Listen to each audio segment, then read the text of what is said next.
I know Scott Wright probably Friday night at pick 53 had a big smile on his face when he said, I wonder what we're going to talk about in the Philadelphia region on Monday when discussing the NFL draft. But Scott, how often does pick 53 of the draft maybe be the most polarizing pick of the draft and get some of the most scrutiny? And the Eagles did it. Jalen Hurts, 53. Take it away, my friend. Yeah, that was a surprise. And Philly wasn't one of the teams we had kind of heard linked to Jalen Hurts. Las Vegas, is the team that most often I had heard linked. Even the Chargers, if they didn't take a quarterback at 6. But that was kind of out of left field. And I wasn't as high on Jalen Hurts as most. I had him as a day 3. I had him as a 4th, 5th-round pick. I think he's a developmental quarterback. So I don't love the pick, but I will say this. Of all the teams that could have taken Jalen Hurts on day 2, I mind the Eagles the least because of Carson Wentz's track record with staying healthy and because of the skill sets. I mean, if you're the Eagles and you don't want to go from Carson Wentz to say Nate Sudfeld, the guy who's really athletic and can move, to a guy who's kind of a statue in the pocket, you want a similar type of style so it's not so much of an adjustment for the offense as a whole and everybody else. So it makes sense. It's still too early for me, but I think it's a good situation, and it's also a good situation, too, because there's not going to be pressure on him to go be a starting quarterback. I mean, he is clearly the backup. There's no ifs, ands, or buts about that. I would have been a lot more concerned if he was a 2nd or 3rd-round pick to a team that needed a starting quarterback, because then I think you're going to be putting unrealistic expectations on him. You're going to be playing him before he's ready. So I think he landed in a good situation for his development, and I think it's a good fit for the Eagles. As I said, a little early for my taste, but of all the teams, the Eagles made the most sense that early. Yeah, I mean, a lot of people are killing it because they said there were other needs that this team had and that there was other guys on the board that they could have taken at 53. Was there someone at 53 when they came up and you said, this guy's there, and it's a great spot for Philly to get that guy, and instead they went with Jalen Hurts? Was that guy on the board for them? I mean, yeah, there's still a ton of talent left on the board. There's no question. I mean, I could make a case for a bunch of different players. But I mean, the guy I guess I would kind of look at is Jeremy Chin, the safety from Southern Illinois who went 64. He was one of my personal favorites in this class. But, yeah, I mean, you can make an argument for a lot of different players, and there's still a lot of talent left on the board at that point. But Jalen Hurts was going to be a day 2 pick. It's not like he was expected to be a 6th-round pick and the Eagles took him in the 2nd. He was going to be a 2nd or a 3rd-round pick. Right. So value-wise, not a huge reach necessarily. So, I mean, and if you wanted to go that direction, he was the best fit. He was a better fit for them than Jake Fromm or Jacob Eason, the other quarterback options on the board, and arguably any of the quarterback options that would have been available really the rest of the way. He was the best fit for what the Eagles needed. So, you know, it does make sense on a lot of levels, and I can see the consternation. But ultimately, I keep thinking back to the line that I think really rings true. The worst time to be looking for a quarterback is when you need one.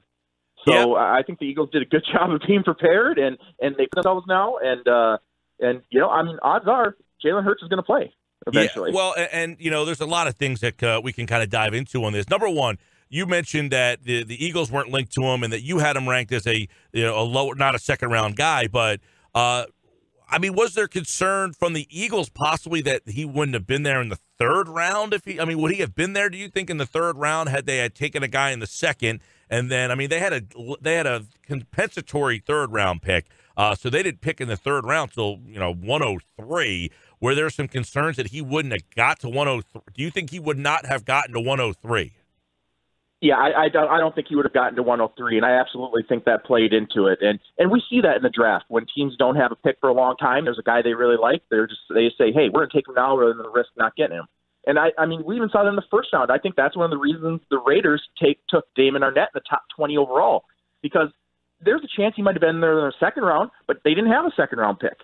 They didn't pick again until, I think, the middle of the 3rd, and he wasn't going to last that long. So I think teams do kind of take that into account, and I absolutely think that played into it with Hurts and the Eagles, and they might even have intel that somebody later in the 2nd round was going to take him. So he might not even made it out of the 2nd round. So there again, value-wise, it wasn't a crazy reach.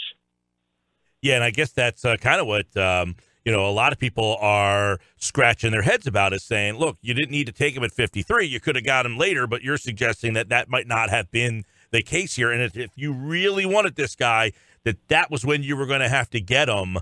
because he probably wasn't going to be there at 103. Now, a lot of it too. I wonder too. I'm sorry to That's butt okay. in, but I wonder too. 2 picks later, the Ravens were picking, and they're kind of in a similar situation where they have an athletic mobile quarterback.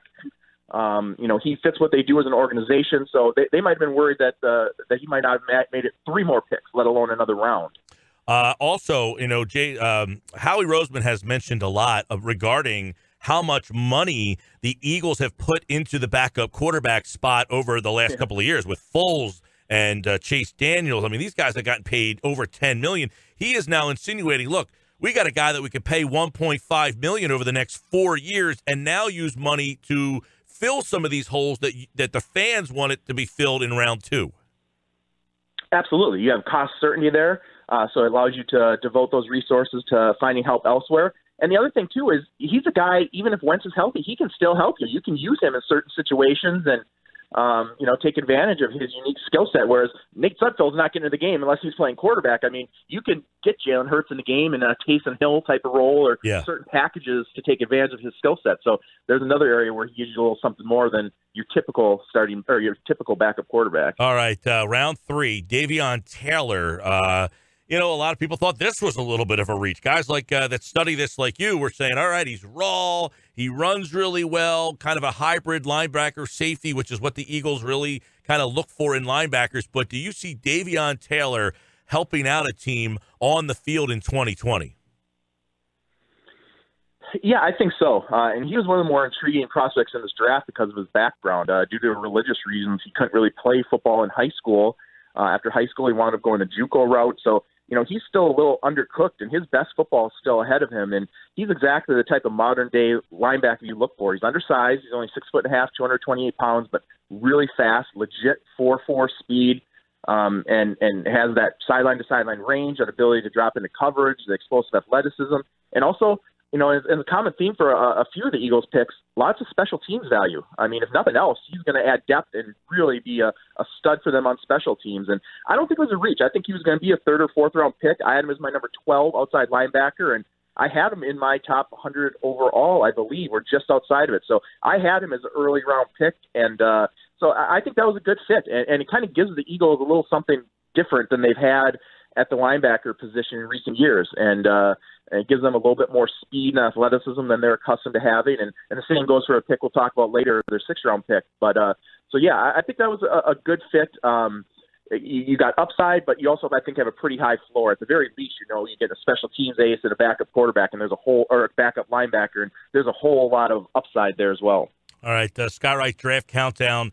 Davion Taylor, the linebacker out of Colorado. He goes in the 3rd round. And then, of course, the theme really was speed for the Eagles. They really, really, really tried for speed. They made a bunch of trades. They were moving all over the place. Man, I was out trying to clean my garage while I was watching the draft at the same time. I didn't know where they were on Saturday half the time. But Kayvon Wallace, the starter from Clemson, he's been a winner, obviously. What do you think of Wallace at the NFL level? Another instance where that's right about where he was supposed to come off the board, and kind of rounds 3 through 5. And the thing I like most about Kayvon Wallace is the versatility. He can play safety. You can play him a little bit at corner. He's got that speed and range and coverage, but he's also very physical. He'll come up and hit and tackle, and you can blitz him. And another example, a lot of special teams potential. So there again, I think you have a high floor at the very least. You're getting depth in the secondary at multiple positions, and he's going to help you. And I think there's potential to battle for a starting job before too long. So a good pick and definitely addressed a need. I think for the Eagles, that was a position we thought they might address as early as the 2nd round. We talked about maybe a safety. So to get a good player like Kayvon Wallace in the 4th round, I think was a good move for them. And I won't be at all surprised if he competes for a starting job, maybe not as a rookie, but pretty early on. Yeah, and then Jack Driscoll, who's was the right tackle from Auburn. They ended up getting the left tackle from Auburn a little bit later on. But obviously they lost Vaitai, and you're looking at possibly Driscoll and then your 7th round pick, I guess, the 2 Auburn kids to possibly battle it out for that swing tackle spot. And I would imagine Driscoll is more of an interior player at the NFL level, and Prince would probably be that possible swing tackle. I saw some people that had him the 7th rounder, where they get him really late in the draft. he was almost in tears because he thought he was going to be a higher pick. But some people had him as possibly a top 50 player in this draft.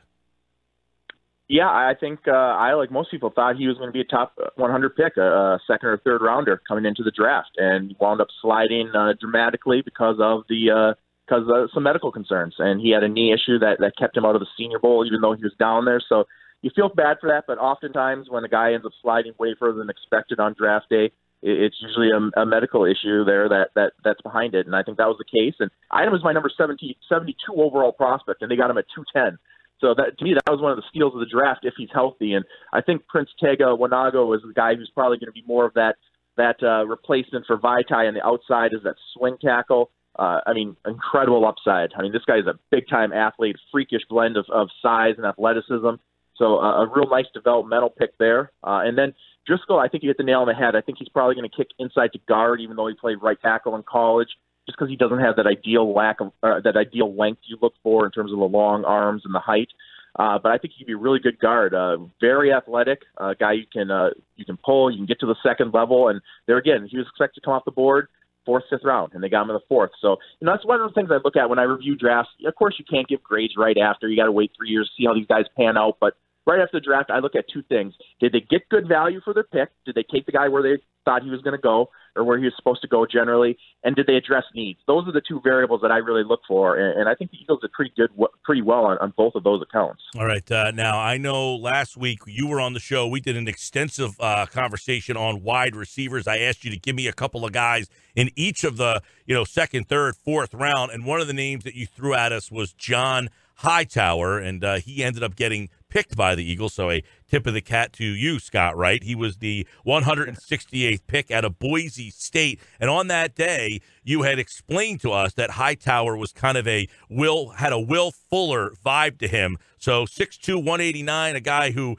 obviously can run. That was their theme, but is he a guy, that could play as a rookie? He's a defense stretcher. He's a guy who's going to get down the field vertically, really fast. More of a finesse receiver, a little bit of a one-trick pony, but I think in the right role, he's not number 1 or number 2 wide out in the NFL, but I think as a 3 or 4, I think he can be very effective, and they're, again, continuing to add that speed and athleticism to the offense and the passing attack. That was their top priority. That's what they needed to do more than anything else, and with Rager and Hightower, they definitely did that, and Hightower, he could have gone as early as round 3. I think in most years he probably would have been a 3rd, worst case 4th round pick, but it's just one of those examples. You're getting a wide receivers a round or 2 later than you normally would because of the incredible depth. So really good pick for Philly there. And they really bolstered that speed and playmaking ability. I'm sure Carson Wentz was overjoyed. Was he overjoyed about the speed or less joyed about having a backup quarterback taken in the 2nd round? I think Carson Wentz is pretty secure in his starting job for now. It's not like Aaron Rodgers and the Packers, where Aaron's getting towards the end of his career and has to worry a little bit about Jordan Love, who they took in the 1st round. I think Carson's pretty secure. All right, 6th round, the Eagles, 3 players. You mentioned speed. Quez Watkins, who I believe ran the 2nd fastest time behind Henry Ruggs at wide receiver in the combine. So a speedster there. Sean Bradley, a linebacker from Temple, so he doesn't have to leave the building. Pretty interesting guy there. And then we talked about the offensive tackle. So obviously Watkins, more speed and a linebacker, which they really need. Yeah, and Quez Watkins is, I don't know, even though he ran really well at the combine, I think that's what enabled him to get drafted where he was. I don't know that he plays quite that fast. Definitely more of a finesse receiver. Is similar in some ways to Hightower in that he's not the type of guy who's going to do the dirty work. He's more of a finesse receiver. But, there again, I think, if he's your 4th or 5th receiver, I think that's a really good that's really good depth at the position. And if anybody understands the value of depth at wide receiver after last year, it's the Philadelphia Eagles. So good pick there. And then Sean Bradley kind of continues that theme with Davion Taylor, the speed and athleticism. This is a guy that ran a 4.51 at the scouting combine. And you look at the comparison between him and their current starting linebacker, TJ Edwards. I mean, Sean Bradley's just in a completely different level as an athlete and a physical specimen. So he offers you a whole lot more there. I won't be at all surprised if Bradley competes for a starting job there. Both Bradley and Taylor, just because of the lack of other really good options at linebacker. I think that there's a huge opportunity for both of those guys there. And Bradley, like Taylor, again, worst case scenario, you're getting depth, a guy who can probably play inside or outside linebacker in a pinch, and lots of special teams potential. So they did a really good job with Taylor and Bradley of bringing a different dimension to their linebacking core and kind of rebuilding it to a certain degree. And I just can't emphasize enough, too. A lot of times you're talking of these day 3 picks, of all the focus is on the position they play, but their key to making a roster and contributing is usually special teams. And a lot of the guys the Eagles took, whether it be Taylor, Kayvon Wallace, Sean Bradley, even their last pick, who we'll talk about, they're going to give you something on special teams, if nothing else. Yeah, Scott Wright, draftcountdown.com is with us here, looking back at what Philly and Howie Roseman did in the draft this weekend. And then, obviously, and they actually added Casey Toohill in the 7th round, who's a guy who played some linebacker in college. I guess he kind of sounded as if he's going to put his hand down, probably play some defensive end here. But another guy who has had, been kind of speed, a speed guy that they're going to try to use as an edge rusher. Yeah, kind of a defensive end, outside linebacker tweener, very, very much in a different mold than Davion Taylor and Sean Bradley. He's got a lot more bulk to him, a little bit more of a thumper. And he ran a 4.62. I'm not sure he plays quite up to that, but he's going to be an interesting sub-package guy, a blitzer off the edge, put him out way wide and let him just pin his ears back and get after the quarterback. So I think that was a good pick, too. Like I said, I can't really argue with any of the Eagles' picks. I think I had every one of their draft picks in the draftable range in my rankings, which I can't always say the same for every team. So Toohill, I think probably limited upside. I think you're talking about a situational guy long-term and more of a special teams depth player. But hey, I mean, that's what you're kind of looking for in the 7th round. So when you look back at the Eagles draft, and I'm not saying to give me a grade or anything, but how much of it hinges on that 2nd round pick, Jalen Hurts? I mean, does that kind of tip it as they had a great weekend or a good weekend, or they could have done better because they ended up with a guy who they don't really have a lot of plans for this year? We don't know what they're planning. I mean, it sounds as if they have plans for him. I think the problem the fans are having, Scott, is they're viewing him as a backup quarterback, and the Eagles are kind of trying to say he's more than that. Yeah, and honestly, my 2 least favorite picks of the Eagles were the first 2. I really like what they did from Davion Taylor on throughout. Reagor, I wasn't the biggest fan of, but I think more than Hurts, Reagor is going to be the guy that this draft is based upon. They're counting on him to come in and make an instant impact. I mean, he's the guy who's going to transform that offense and give them more explosive plays, and they need him to. So I think the pressure is on his back more than Hurts. I think people realize Hurts, at best, he's going to be a situational role player, barring Wentz getting injured. So, if Reagor struggles, then they might look back and say, man, maybe we should have taken another receiver in the 2nd round. But no, I don't think Hurts is going to be a huge factor in the evaluation of this draft class unless some situation comes where he hits and becomes a starting quarterback. But I really think the pressure's on Reagor because the Eagles had as clearly defined of an area of need as any team in the league. And they put all their eggs in Reagor's basket. And I know we talked about John Hightower and Quez Watkins, but like I said, those guys are more 3, number 4 options. The Eagles need a starting wide receiver who defense are going to have to respect, and they're calling on Reagor to be that immediately. Yeah, Scott Wright, draftcountdown.com, and obviously we have the list of the undrafted guys if you want to check that out, too, on our website, 973ESPN.com. Mike Wallace, the running back there, because, another spot, they only have Miles Sanders and Boston Scott. They had no other running back really on the roster. I mean, Elijah Hightower, Holyfield's another guy they brought in last year, but really not a lot of experience at that running back spot. So to bring in, a spot at undrafted rookie, that's probably one area running back where you could see somebody making the team.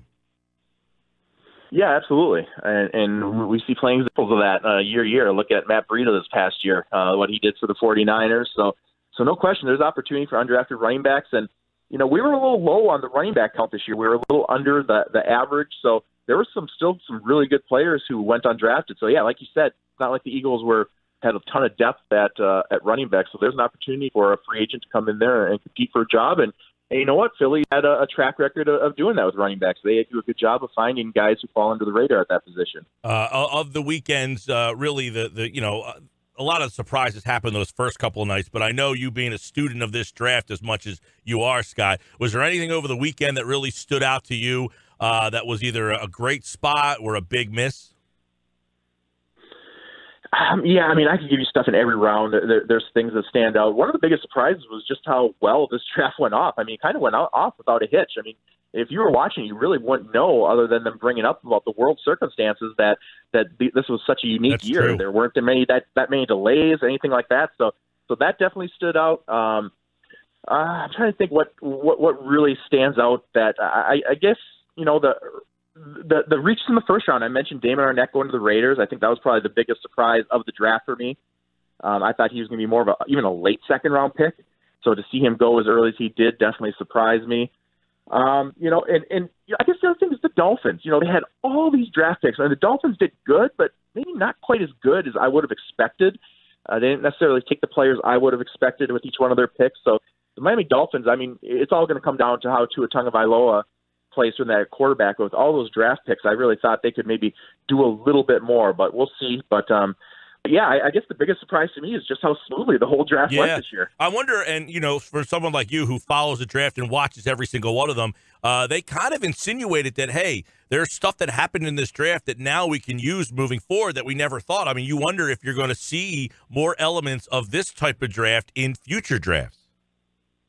Yeah, absolutely. There's a lot of talk about that. I bet they are going to incorporate some aspects of this format into the draft going forward. And the thing I like to hear most is when the coaches and the general managers, apparently they realize, hey, you know what, we don't need to be at the office 23 and a half hours a day. We can be home a little bit, be with our family. And, you know, I think that's a good thing. You know, some of these coaches I'm all for working hard. I mean, there's working hard is great, but you got to work smart too. You can't burn yourself out. And I think that's what some of these NFL decision makers do. And I think partly too, I think they realize, you know, maybe in past years, we overthink this. We have all these people in a room. We argue. It's maybe a little easier when you get one or two people, close the circle a little bit to tighten up the decisions. But ultimately, we'll see how it plays out. Maybe 3-4 years from now, we'll look back at this and say, man, so many teams did so much worse than they usually do. And so we'll see. I think this is one of those drafts that we're going to be looking back on for years to come to see how it was impacted. Yeah, and the one thing that Howie Roseman said at the end of the draft, his kind of like homage to this draft was, can he run? Is he healthy? And does he love to play? And the one question would be, how do you know if a guy loves to play if you never really got to meet him? I mean, that's one of the big stories of this draft was that you didn't get those face-to-face. So finding, you know, getting that sense of the guy sitting in front of you and what's he got inside his chest, which you'll never know, but you get a much better sense when he's sitting right in front of you. So for him to say, can he run, is he healthy, and does he love to play, I don't know how you really answer that third question. Well, yeah, and I think teams to a large degree had to kind of get back to basics this year with their evaluations. And, you know, Howie Roseman might not have talked to all these guys, but they had scouts who did. So I think the organizations had to rely on their scouts, the guys who were on the road back in October and November who were in these colleges, not only talking to the player, but talking to their friends, talking to the teachers, talking to their coaches, talking to the people in the cafeteria. Yeah. You know, these scouts gather this information, and you know, the information was there for these teams to avail themselves to. And I think the smart teams really relied on their scouts this year. All right, real quick, while we got you, Scott, we'll go inside the NFC East real fast. A lot of people thought Dallas had a really good weekend. I think they did as well. They're probably one of my top 5 drafts. And the thing I like most about Dallas is how they were able to upgrade the cornerback position. Even though they didn't go corner in the first round, they had Trayvon Diggs fall to them in the second round, who I'm a big fan of. And then in the fourth round, they got Reggie Robinson. So they got 2 big playmaking cornerbacks to shore up that secondary. So Dallas did a really good job, really all throughout the draft. But those cornerbacks, getting them where they did, I think was a huge coup. All right, Giants, obviously, they took the tackle in round 1. They got McKinney, the safety, in the second round. You mentioned that there was no safeties taken. They got the first with McKinney there. And then what'd you think of the Giants weekend? A very workmanlike draft. There's not a lot of flash to this draft class. Not a lot of big playmakers or guys with the incredible upside. Just a bunch of really good, solid football players. I think they went safe more than anything. And the biggest thing is shoring up the offensive line. They did that with their first pick, Andrew Thomas from Georgia. They got their left tackle of the future. And then they got a good developmental blocker, too, later in the third round, and Matt Pert from UConn, who's really, really talented. But the majority, I think, of the Giants picks, with the exception of maybe the top couple, are probably more backup depth types. But ultimately, they accomplished goal number 1, 2, and 3, which was shoring up the offensive line and supporting Daniel Jones and Saquon Barkley. And then Washington, which obviously got your best player in the draft. I thought Antonio Gibson, they kind of described him as a Swiss Army knife. You're seeing that type of player get drafted more and more. These smaller, faster, quicker receivers. You know, everybody's trying to find Tyreek Hill and that type of guy. And Charles obviously is going to be a big wild card for them because they made a massive trade over the weekend. Yeah, a couple of really intriguing picks. You hit on them. Antonio Gibson, I played wide receiver this past year for Memphis, made the conversion to running back starting the Senior Bowl, and it's going to be interesting to see how they use him in that offense, kind of a jack of all trades. But then, like you said, Sadiq Charles, getting the left tackle from LSU in the 4th round. This guy was a top 2-round talent. He's a big-time talent, just has some off-the-field concerns that pushed him down. But if they hit on Sadiq Charles, it keeps his head on straight. That's going to turn out to be a steal. And they might have got their starting left tackle in the 4th round, and they're replacing it for Trent Williams. So I think that was a really good pick. And then in the 4th round, too, Antonio Gandy Golden, the wide receiver from Liberty, kind of a lot of pressure on him. Wide receiver was one of the biggest needs for the Redskins, and they waited till the 4th round. And Gandy Golden, he's an interesting player, but that's a lot of expectations to put on a 4th-round pick out of a small school like Liberty. He does complement Terry McLaurin really well, but I just wonder if they did enough to boost that passing game. But at the end of the day, I mean, you can only address so many needs. You only have so many picks. So that was the one that kind of fell by the wayside for Washington. Still a little bit of a question mark, but I mean, Chase Young is a draft in and of himself. I mean, they got a potential Hall of Famer guy that might be wearing a gold jacket, number 2, and anything after that's gravy. Scott Wright, draftcountdown.com. Obviously, the draft in the books. We'll do it again, of course. Always a pleasure to have you on throughout the draft process. I'm kind of sad that it's over. It's like the last live reactionable sports thing that we have in the foreseeable future here. But it was fun. It was great. It was a lot of fun having you the last week and so leading up to the draft. And we always appreciate your insight, man. It's my pleasure. Anytime. And the 21 draft is less than a year away. So you already got that to start looking forward to. All right, pal. Scott Wright, draftcountdown.com, at draftcountdown on Twitter. There he goes. He's been great.